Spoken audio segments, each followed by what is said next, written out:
it should be fine. I think you have... Well, the game will start pretty much when the biddings close, if the timing's right here.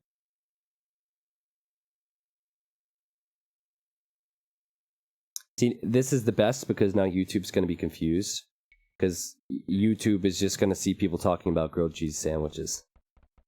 Ducks the Savior, welcome. I didn't know it was your first time, but welcome. Alright, we have Slam in the blue playing as the Britons for Game 3. I had already briefly explained this, but Melkor had called a rehost. Now, Slam had called a rehost before. He cannot do one now on what looks to be a very bad map for him. We have Britons for Slam. Everybody knows Britons to be an archer civilization. They get the additional range in the Castle Age. Very strong. Their archery ranges produce archers 20% faster. Archers, archers, archers eventually for Britons. Look at Ethiopians. They have faster firing archers. So while they don't have the additional range, which do you prefer in this situation? Also, the Ethiopians have more flexibility when it comes to their economy. They get an extra 100 food and 100 gold right when they advance to the next stage. So that helps them do whatever they might be planning. Now, Melkor might need that flexibility here. Because he was not very flexible last time. He tried to bend, but he broke. He was slammed. I would never make a joke like that. I heard that before. It wasn't my joke. Kappa. So, this is Melkor's wood line. Definitely better than the map we saw before Twitch, but it's still not great on the front. Very open, so we might see those micro fights between the archers. But this wood and this wood, certainly woods he's going to be happy with. And then there's the stone behind and secondary gold there too. And again, no player going forward for the lane. I look at Slam's map and man, this is Melkor's last map 2.0. His wood's way over here, further than his gold and his stone, which is pretty rare. And this wood he can't use. And also what's unfortunate for Slam is he might not find these sheep because they're in the pond. Luckily for him, he's probably going to build out in front of all this. So if he builds out in front of his gold and his stone anyway, his stone will be safe. Or, sorry, his wood will be safe. But there's really... You never know what's going to happen, especially with the aggressive player like Melkor. You never want to be in one of those situations where it's all or nothing with a wood line. So a 4-3 on wood start for Melkor. And Slam has started with 4 on wood. Now, I used to watch Slam recorded games to train. I doubt we're going to see it here, but if Slam wants to, if he wants to go Drush and then try and fast castle behind it, he is so good. Slam is so good with a Drush lead up. 2 years ago, Tony, if you're there, I still remember this. 2 years ago, Tony and I were trying to train. He's one of the mods on the stream who's not here too often anymore, named The Hunter, and he said, listen, you want to learn your build orders, you need to watch this Slam guy, because he's so consistent every single time he makes militia in a game. And, well, I think he's going to be shaping up for that Drush. That's what it looks like anyway. 4 on wood. There's the barracks, and we'll see if Tony was right.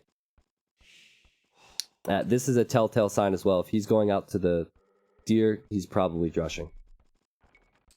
The only thing is, I don't like drushing on open maps, because what could happen is his militia arrive here to the wood, Melkor walls the militia out or fights them off, and then Melkor has man-at-arms, and all of a sudden it's Dark Age for Slam, and Slam is going to be fighting a strong Feudal Age unit, and he'll have no response at that point.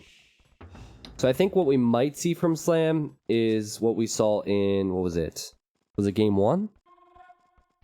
Yeah, game 1, where he goes for the early militia, but yet he still clicks the feudal fast. It's not quite a Drush fast castle because he doesn't wait that long.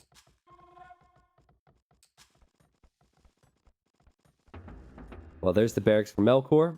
He's already on the gold. Nice little wall off in front of his TC.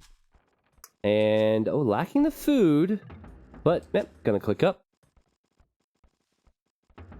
And again, the Ethiopians get an extra 100 food, an extra 100 gold when they hit the feudal age. So in this situation, he has 40 gold. So he can create the... This is really cool. Notice how he hasn't built a mining camp. So this is where you need to get your your math hats on. So he's going to be able to create 3 militia, and then he'll have 0 gold left. And he won't really have the food to do anything more. But then he's going to get the food boost, and then he can get the upgrades. So he actually thought about this. He thought, you know what? I don't need a mining camp. I'm just going to create the militia now. I'll send a few villas out for the extra gold, and we're fine. Now, Slam, he has the drush here.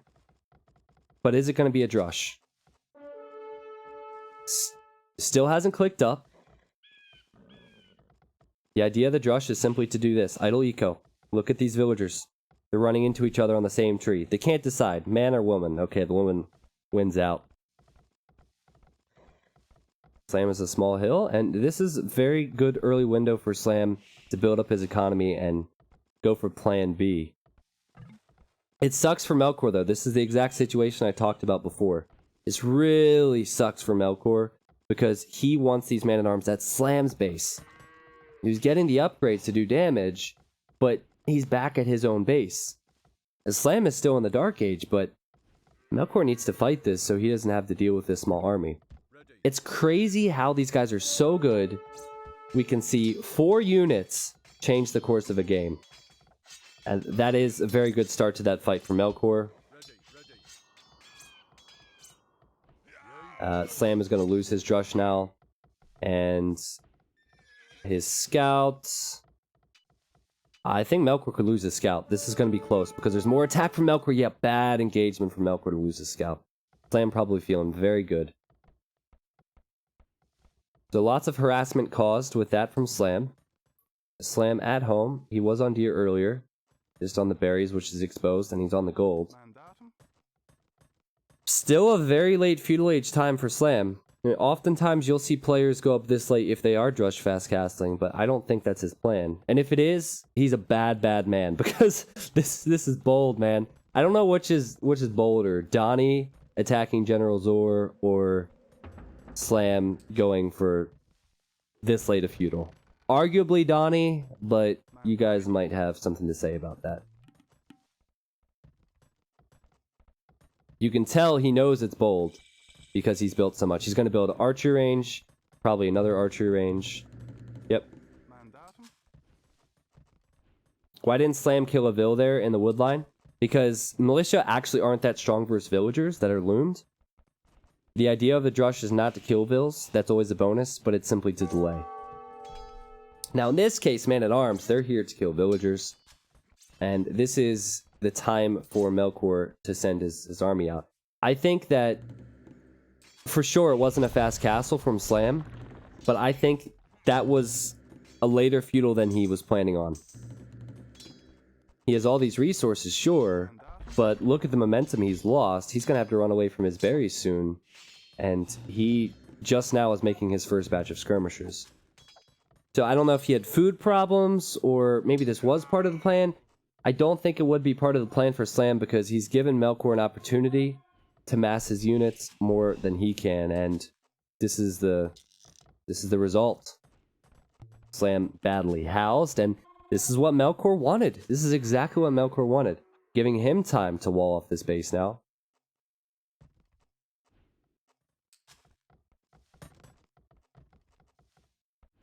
A very close game.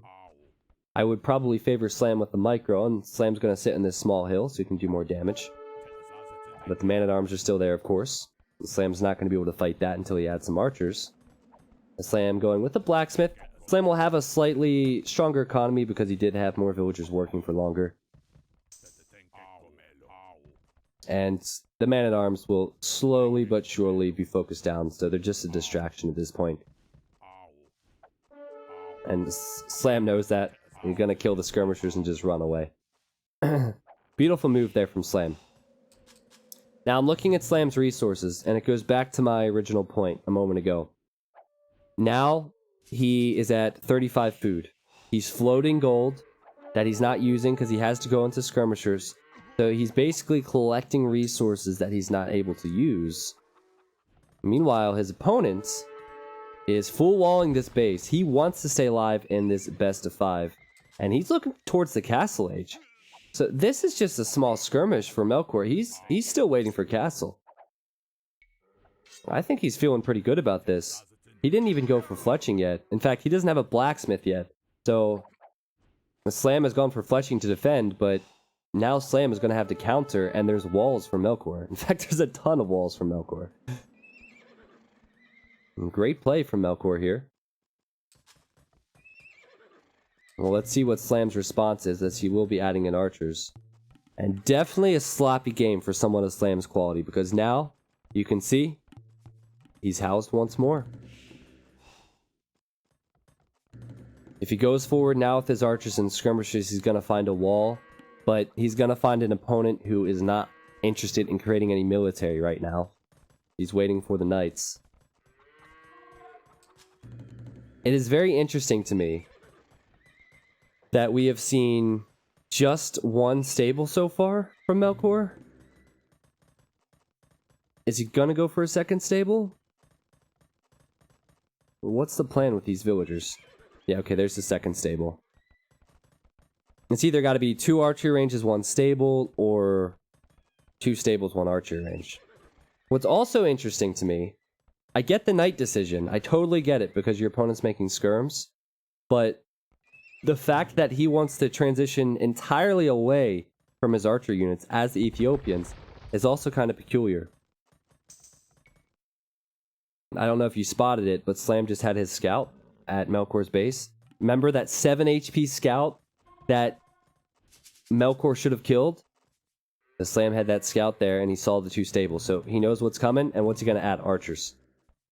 The skirmishers are weak versus knights, but archers, they're quite strong. Still, it's going to be desperate times for Slam. He's a very open base that he really can't wall anymore on, and he's going to be versus knights. He hasn't cooked up the castle yet.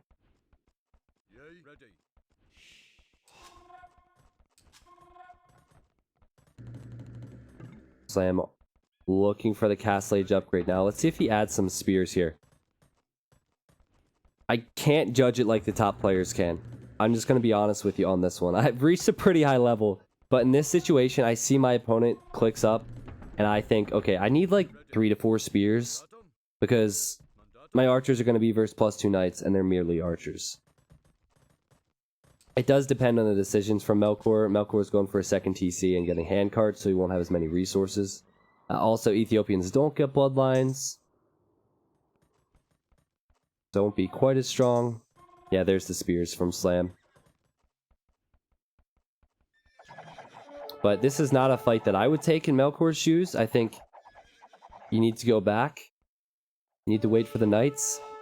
And this is the thing. Right now, Slam holding. He's confident holding.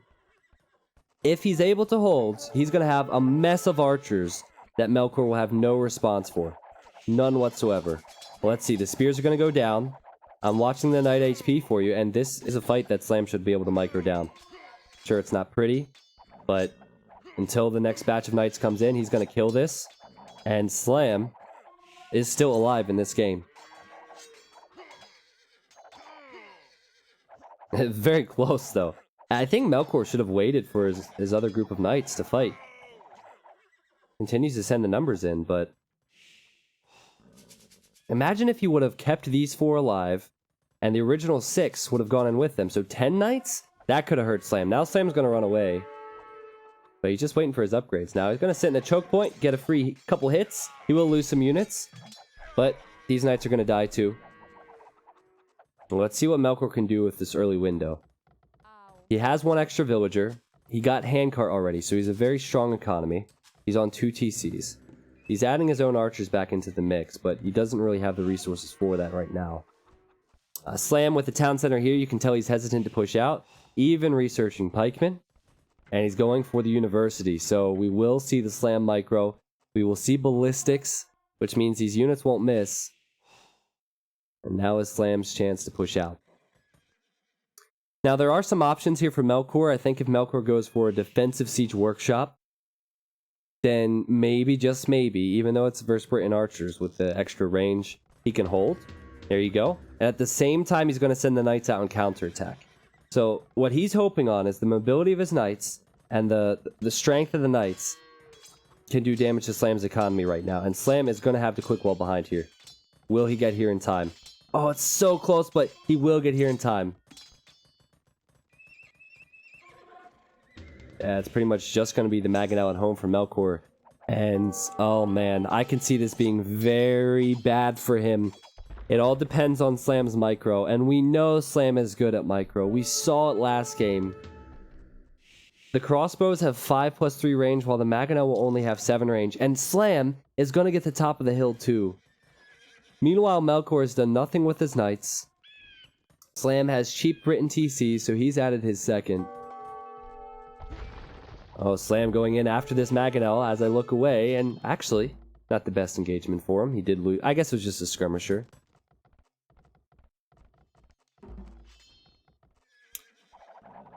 I can't help but feel if Melkor would have gone 2 archer range skirmishers and knights. I know that's very difficult to afford. I think if he mixed up his unit comp a little bit more, he wouldn't be in this position. Now, he could still clean this up, and he still has a Vil lead. But as I say that, rip a Vil there. The problem for Slam is he can't leave, so he knows he needs to trade as best as he can, which means he probably won't leave the hill, especially when his opponent's main gold is sitting below it. Slam with a 3rd town center. Slam is, in my opinion, leading with the worst map. Oh man, but there's the first Mangonel shot. I think what might be hurting Slam is the fact that... Oh geez, that shot was huge! It's gonna say the skirmishers in there sometimes can affect your micro because the firing rates are different. And that's a big shot from Melkor. You still need to send the Mangonel because Slam's gonna try and trade.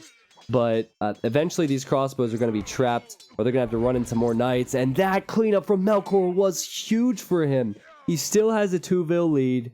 Slam, sure, he pushed Melkor off the main gold, but he really didn't do that much as far as eco damage otherwise. And wow. The Slam is going to need his own stable in response, and that stable is there just because he wants a few knights to pick off the Mangonels. That was the difference maker there. Melkor has handcart, I'll remind you. He's going to be on 3 TCs. Slam, he is going to be on 3 town centers as well. Slam had about a 20 population lead before that fight, and now it's only 9. And also you got to keep in mind that crossbows are easier to mass than knights, so I would say it is kind of in favor of Melkor. And there's an archery range. It's about time he switches up. Remember, he wanted to go with the crossbows earlier? Well, he hasn't upgraded them yet. Maybe he'll keep the knights, the crossbows, and the Mangonels alive and go forward to Slam's base. Now, this is what Melkor can see. He sees these 2 golds are easily protected for Slam. He also sees his gold is out here that he's going to want. This stone 2. A secondary gold is in this corner. I don't think either player sees that. Yeah. And anyway, back to the fight here, because while that's going to be a talking point, and certainly not a talking point right now when these players have such large armies. I still think Slam is... I don't know, the fights could go either way. With Mangonels in the mix, you never know how it's going to go. But Slam now has full crossbow. He has 2 knights. And if he kills the Mangonel, I think Slam will win every single fight with these crossbows. Oh man, tell me Melkor's paying attention. Here's Slam with the split! What a reaction from Slam to kill the Mangonel. Surely he's going to kill that. Beautiful move. That's just crazy. It's like he knew it was there. It's like this is on all visible or something. And just like I said, that's going to push Melkor right back. That was unreal. He didn't even hesitate. Just immediately into a split, like he was waiting for it. Well, now he gets the map control. Now he gets a free Vil pick. And the Slam actually has the Vil lead. And plus for Slam is he also has a small hill here in this engagement too. And Melkor is still creating knights, or he still has knights, which is not the ideal composition for his military. Now, okay, this is where it gets... Oh, man. I think Slam may have overinvested into this attack. He knows his opponent's going to add Mangonels again, so why go in? He must have faith in his micro here. We saw it before. He's going to split away. He's going to have the hill. One Mangonel down. His pikeman will play no part in this. Still 5+3 range for Slam. Weak Knights. I'm going to continue to run. Can he prove me wrong here? I think he can. But it's so risky to do this. And he's done it again! Slam! What are you doing to us? There are spectators, man. We have to watch this. Oh, that just hurts my soul. I just knew when he went in there it was gonna be bad. Just hold your advantage on the hill, man. No need to trap yourself. That is the definition of T90 wrecked. Those rocks going straight to Slam's crossbow's face. And, oh, I just am so disappointed at how many crossbows have died in this area. At this point, General Slam is saying to all his troops, this is the death zone. Don't go to that side of the base. This is the death zone. And the crossbows are listening. They're going to go to the other side now. But for me, that seems extremely unnecessary. Both players on the way to the Imperial Age now. And that just evens out this game again. And makes it very, very close. Now, Absolute Bread in the chat, giving us some absolute knowledge. And he's saying Siege Ram and GG. Now, Britons, first of all, Anyway, Britons have one weakness. If you ever want to know how to beat mass Briton longbows and arbalest, you gotta add in rams. Because with large armies, you're gonna patrol. Don't tell me Slam's gonna do it again. Slam, no way! Oh, I am genuinely speechless. Genuinely speechless. That's the third time. You know what? Just don't go to Melkor's base at all, because obviously the whole entire base is a death zone. I was gonna say Melkor just needs to add rams, and that gives him such an advantage now. If he adds rams, the arbalests are gonna patrol right into the rams, and then his units can fire from over top. He's gonna have his own arbalests, obviously. Slam running forward here. If he had his army, this might be a good place to build a building, but unfortunately, he's gonna have to run back. I don't know what he was trying to place. Probably a castle. Well, still Slam. It's like this would have been such an easy victory for Slam had he not lost his army. Because the population's still close now. But Slam's going to build a castle there. And we still can hopefully see Slam utilize his Britain range. Only now we do have the arbalest for Melkor. Melkor will be able to use his faster firing speed. However, at this stage of the game, with a straight up arbalest fight, I would prefer Britain arbalest. Well, you know what? Britons don't get thumb ring. So, I don't know. I don't even know if it's worth having the additional range. Like, Slam is underneath Melkor's TC. Melkor is next to this castle. The castle's gone up. A very weird trade there. But Slam will actually kill all of this now. Slam sees the capped ram as well. Very few builds in this town center, so this isn't even going to worry Slam. Slam taking the score lead back. It was weird because Melkor pushed in. You can see the red bodies, though. He pushed in towards this army, and he got in close and did damage. But then Slam had his other army on the left, just looped right back. Now, quick look at this. Scouting on the map. You see the secondary golds. There's really nothing out here for Slam to see. He hasn't seen this secondary gold. He has not seen this secondary gold. And then you look at Melkor, he also has not seen that. So, both players just going off of their original golds at the moment. They're going to be grappling for map control. Slam's going to do this once more. This time it should be a lot easier for him to kill Mangonels because he has Arbalest and there's 10 range instead of 8 range. He likes to micro these bad boys, as you can see. We're pushing in even versus skirmishers. I'm going to focus these down one at a time. There's Siege Ram for Melkor, but I question whether he has the military numbers to really do anything with Siege Ram. I question if he has the resources too, because he won't have this gold for much longer. It looks like every time he creates a unit here, Slam's going to micro it down. And Slam is at 31 military, even after losing all those units earlier. And only 14 for Melkor, and that does include his Rams. Also, Slam building castles on this hill. This is a ballsy move, but it's a successful move for him if he can get the trebuchets out. He can kill the production buildings. Also, this gives him an avenue to raid, run through the palisade walls. And look at the vills Slam is killing back in Melkor's base. 1, 2, 3, 4, 5, 6. So many villagers went down there. Well, this will eventually be cleaned up. Now, the problem for Slam is the Rams. Can he make petards versus this? No, really doesn't work. Can he make longbows versus the Rams? No, really doesn't work. So what's he going to use? He's going to have to use villagers. He has no other choice here. It is well and truly the one big weakness of the Britain civilization. Slam sending over more armor, or army.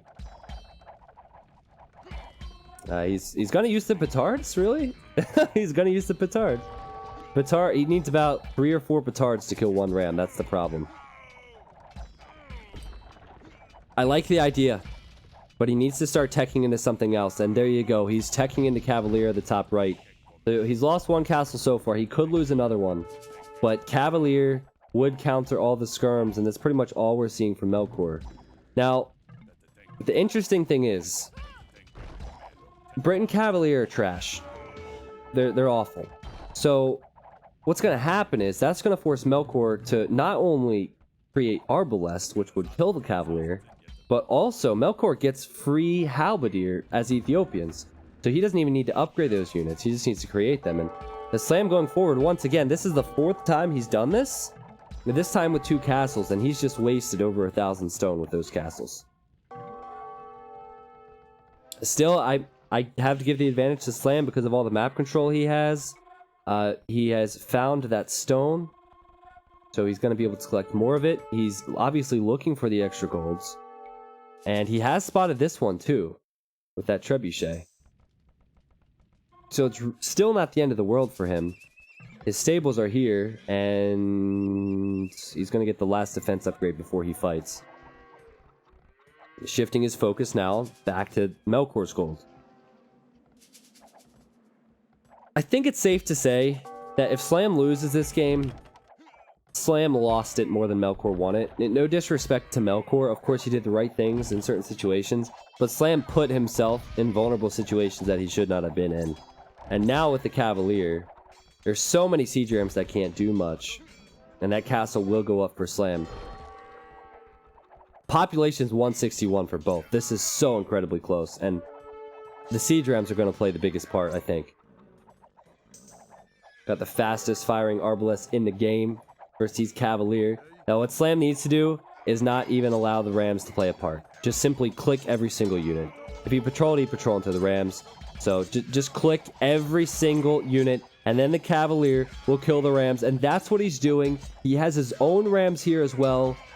50 plus military for Slam, and you know what? Melkor might go below 20, honestly. You cannot deal with Slam's micro.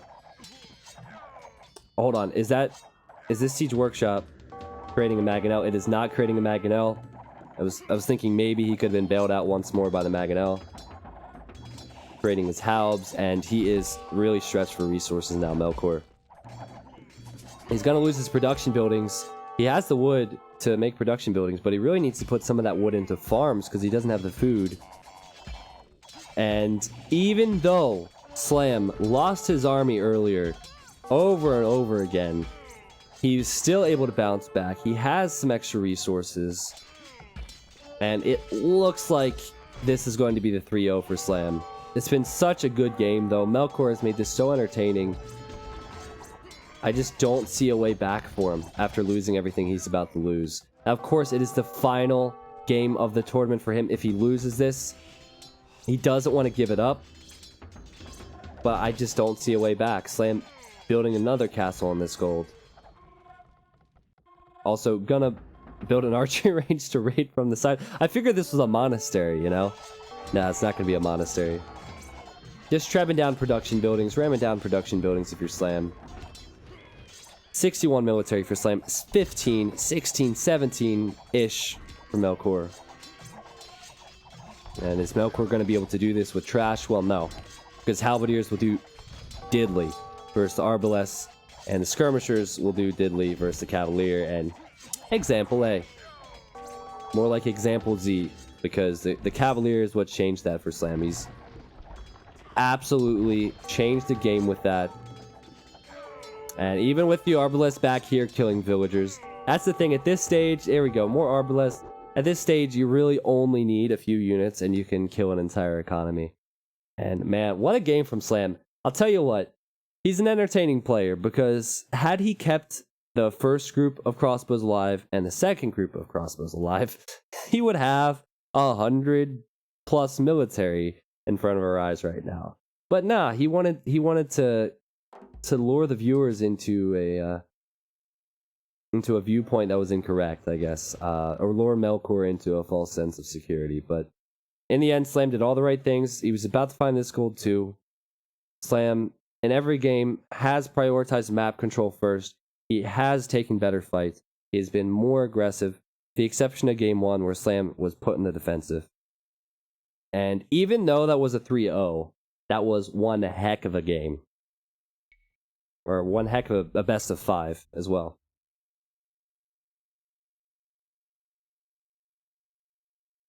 Okay, so there's the KD. How on earth does Slam come out on top there with kills after all that? I don't know. I'd actually, since that's the final game, I'd like to take a moment to talk about what I think Melkor did incorrectly. I think that if he...